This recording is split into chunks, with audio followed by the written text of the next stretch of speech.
Boa tarde, meu nome é Camila Paredes. Meu nome é Priscila Canto. E o meu Rodrigo Lucas.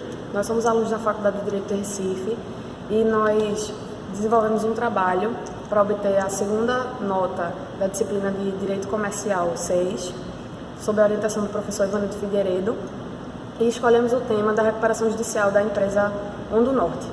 Então, o Rodrigo vai começar falando um pouco sobre o Instituto da Recuperação Judicial.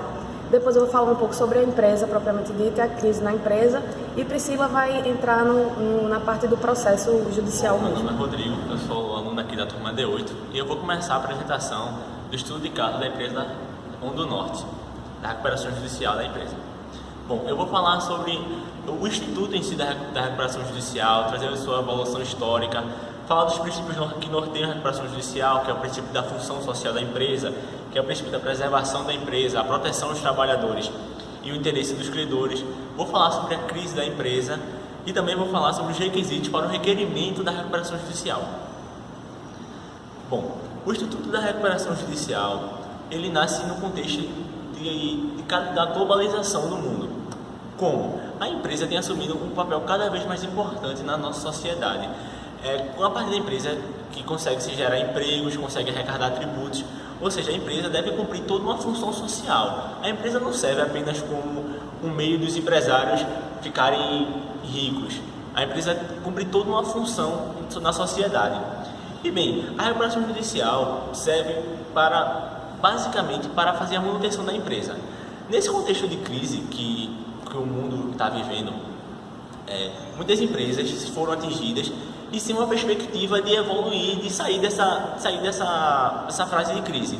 E assim foi criada, e assim surgiu o Instituto da Recuperação Judicial.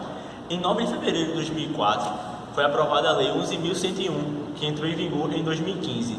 E essa lei ela trouxe uma nova sistemática para a recuperação judicial, substituindo o decreto 7.601, que tratava do Instituto da Falência e da Concordata.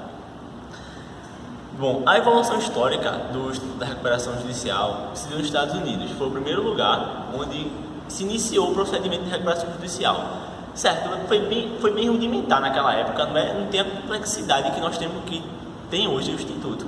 Mas começou com a lei das companhias ferroviárias. Bom, essa lei, ela basicamente tratou de dar às empresas meios de adiarem um pouco sua dívida, meio de postergarem um pouco suas dívidas para que elas continuassem em atividade.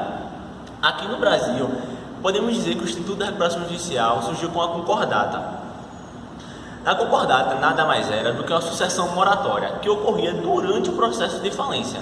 Ou seja, durante o processo de falência, para que as empresas não parassem de produzir, de desenvolver suas atividades, o que é que se fazia?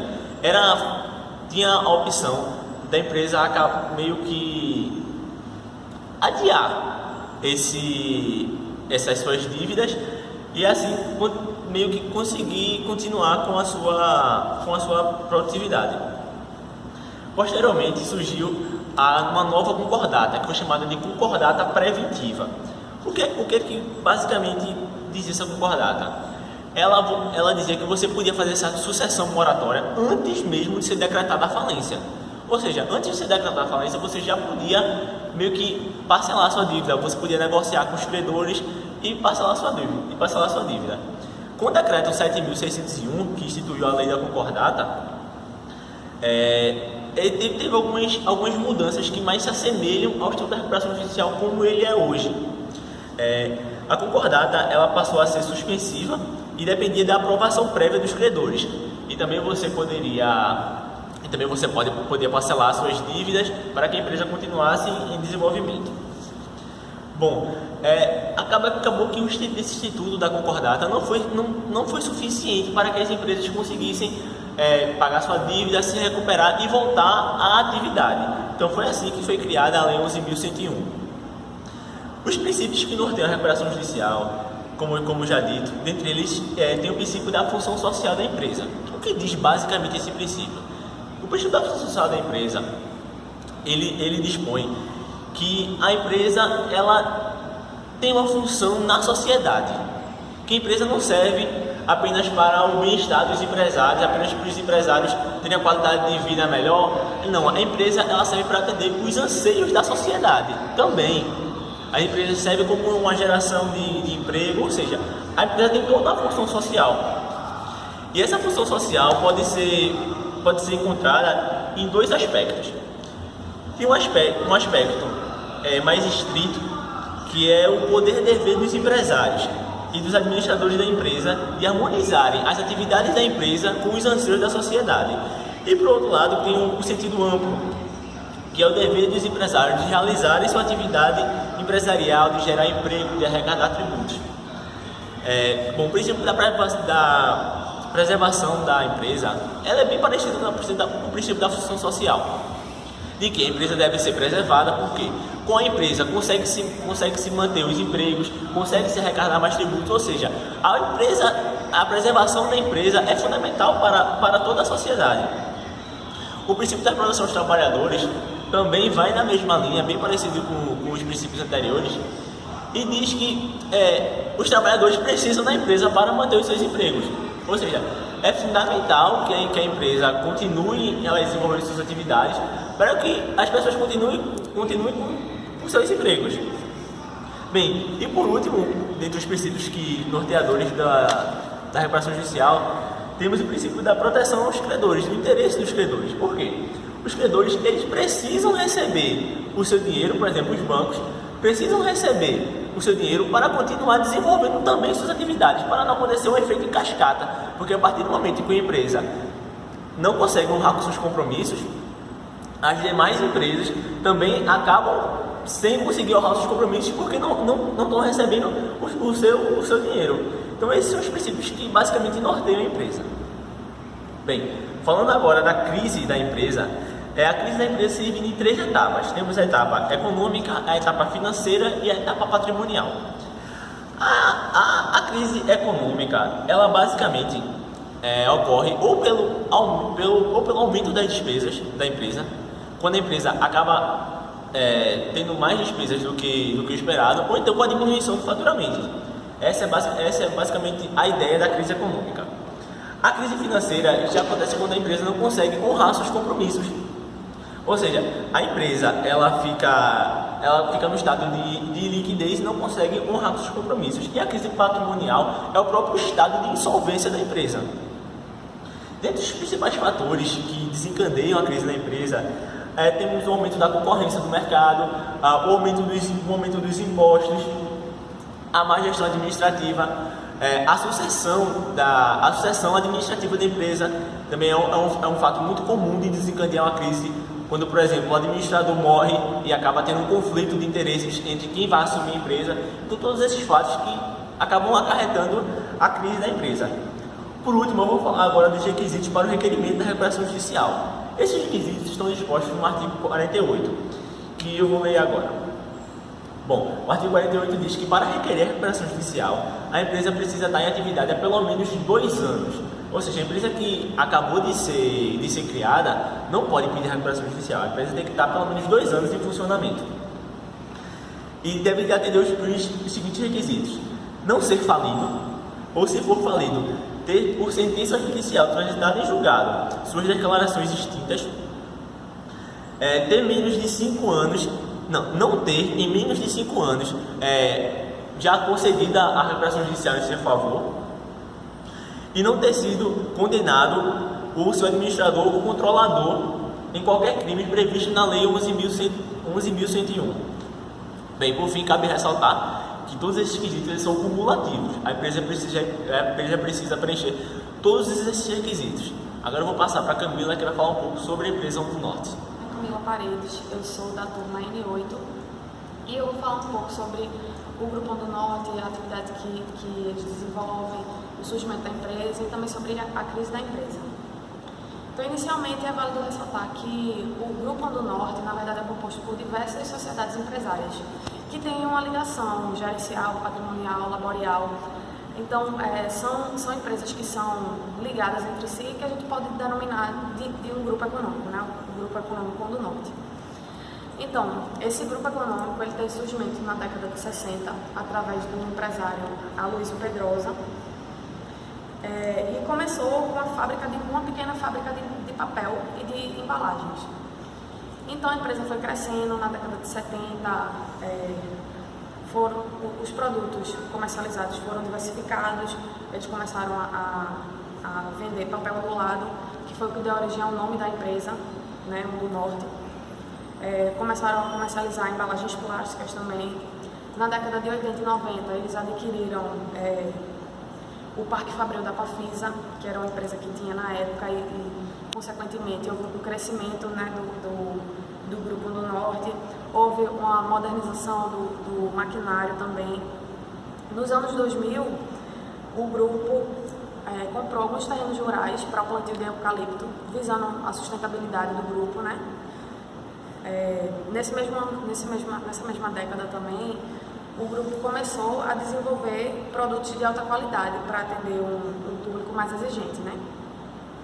Então, o grupo hoje em dia ele possui mais de 1.200 funcionários diretos e 2.400 funcionários indiretos, e tem um destaque e uma importância aqui no Nordeste.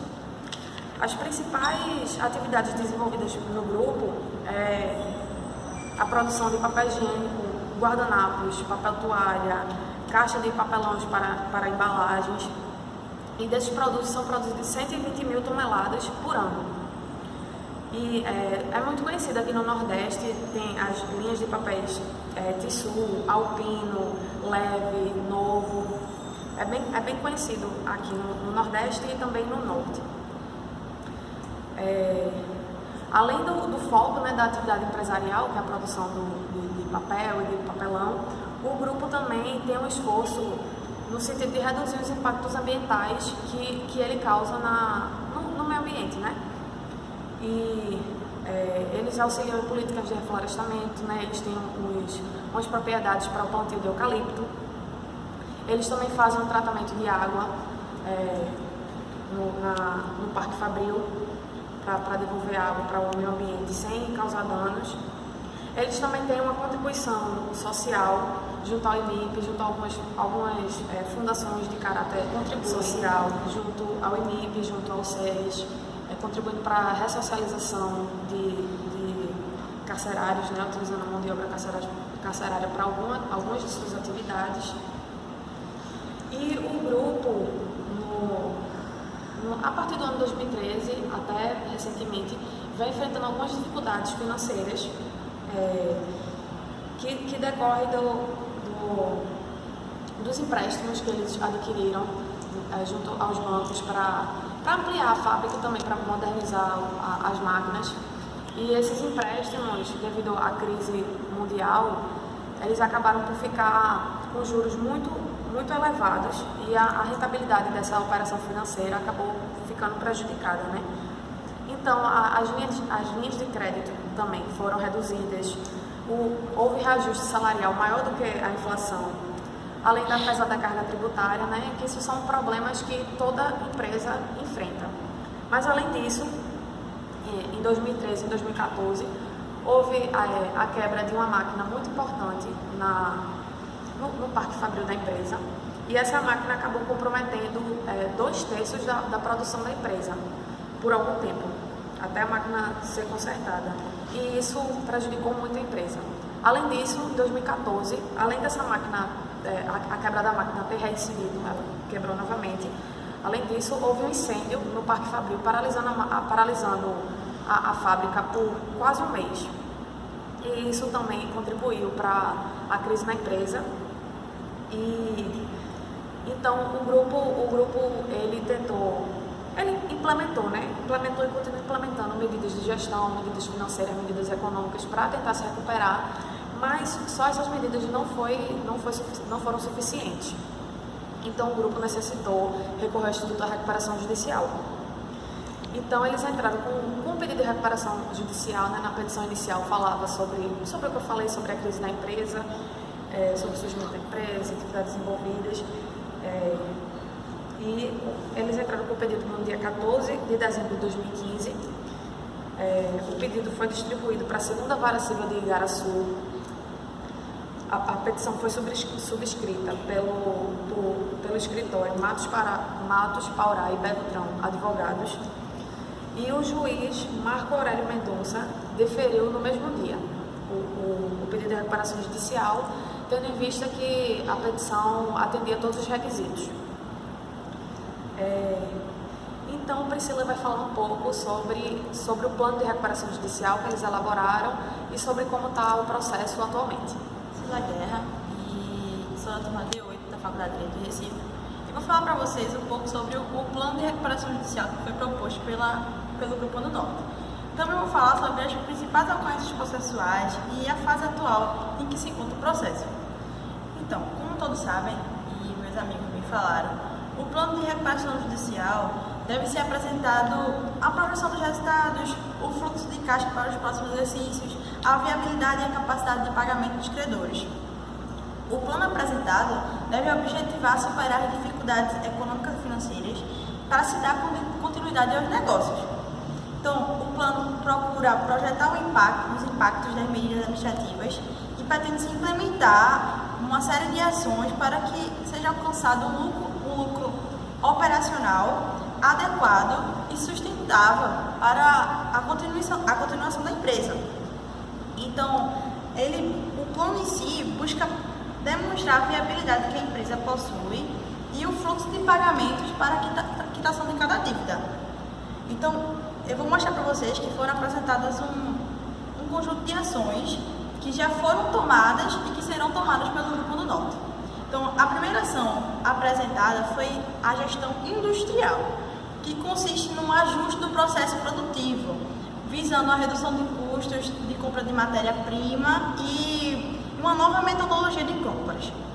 A segunda medida que querem implementar é a gestão na área comercial, que fala da implantação de uma nova política de preços, objetivo de manter equilibrado o mercado consumidor e os seus resultados. Também fala de uma substituição do serviço de merchandising, que eles até pontuam que haveria uma redução anual no custo de 840 mil para a empresa. A terceira ação fala de uma gestão logística, e ela foi fundada na implantação de um software de gestão da frota de veículos da empresa, que vai buscar otimizar a eficiência da frota, um controle no custo de gasolina, de manutenção de pneus e etc. O quarto procedimento que foi proposto na recuperação judicial foi uma gestão administrativa, e eles propõem que haveria uma contratação de uma consultoria especializada em gestão de crise e haveria uma readequação no organograma funcional, num rearranjo do quadro de pessoas que trabalham na empresa. Então, esse plano foram feita uma projeção de custos e de receitas que a empresa iria obter para pagamento em 15 anos dos seus credores. Então, o quadro de credores da empresa do Norte é predominantemente composto por trabalhistas, instituições financeiras e fornecedores. A dívida total em fevereiro de 2016 foi calculada em R$ 149.767.848,46. Muita coisa. Então, e essa dívida é distribuída numa classe de 4 credores. Como eu disse, os credores trabalhistas, tem os credores de garantia real, os credores quirografários e os credores quirografários de microempresas e empresas de pequeno porte. A proposta que foi dada para pagamento dos credores trabalhistas foi de uma carência de 6 meses e a partir da decisão que vai homologar, que irá homologar o plano de recuperação judicial, e seria pago o valor integral dos créditos trabalhistas em 6 parcelas mensais, e o tempo de liquidação seria de 1 ano. Já os credores com garantia real, a liquidação aconteceria em 14 anos. A sugestão foi de pagamento de apenas 60% do valor de cada credor e a carência de 1 ano para o início dos pagamentos, contada a data que vai da decisão que vai homologar a aprovação da recuperação judicial. E os pagamentos seriam realizados em parcelas semestrais. Em relação aos credores quirografários, foi proposta a liquidação em 15 anos. Essa foi a mais extensa. E o pagamento seria apenas de 50% do valor de cada credor. Haveria uma carência de 1 ano para o início dos pagamentos. e os pagamentos seriam realizados em parcelas semestrais, vencendo-se a primeira em 180 dias após o período de carência. A mesma coisa foi sugerida para os credores quirografários de microempresa e empresa de pequeno porte, só que o tempo de liquidação foi o menor, de 8 anos. Então, analisando o plano em si, percebe-se que o plano de recuperação judicial foi bastante genérico. É como se esse plano coubesse a qualquer tipo de empresa, poderia ser um modelo encaixado para qualquer tipo de empresa. Acreditamos que pouco foi pontuado em relação a se tal medida geraria lucro e o quanto seria de lucro e se seria suficiente para a quitação de certas dívidas. Cada ação, eu acho que deveria ser mais criteriosa e apontar os efeitos práticos para a melhora da empresa, o que não aconteceu, no nosso ponto de vista.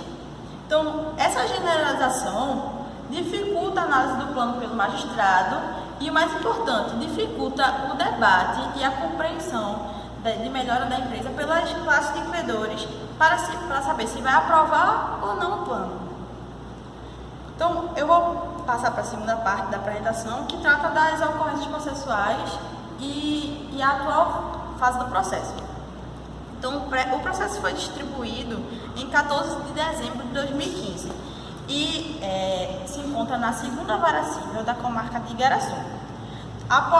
No dia seguinte da distribuição do processo, foi acolhido pelo juiz de direito, chamado Marco Aurélio Mendonça de Araújo, o processo de recuperação judicial da empresa Onda Norte.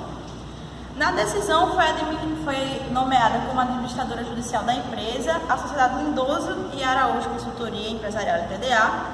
Além disso, baseado no artigo 52, inciso 3º da Lei de Recuperação, foi suspensa a tramitação de todas e quaisquer ações de execução contra o grupo devedor, pelo prazo de 180 dias, como diz a lei. E determinado ainda, nos termos do artigo 52, inciso 4º da mesma lei, que o grupo devedor promovesse mensalmente a apresentação de todas as contas administrativas, sob pena de destituição dos administradores do grupo da empresa Onda Norte. Então, ao longo do processo, a recuperanda requereu a prorrogação do prazo de suspensão das ações e execuções até a eventual homologação do plano de recuperação judicial, que vai ser submetido ainda à Assembleia Geral de Credores.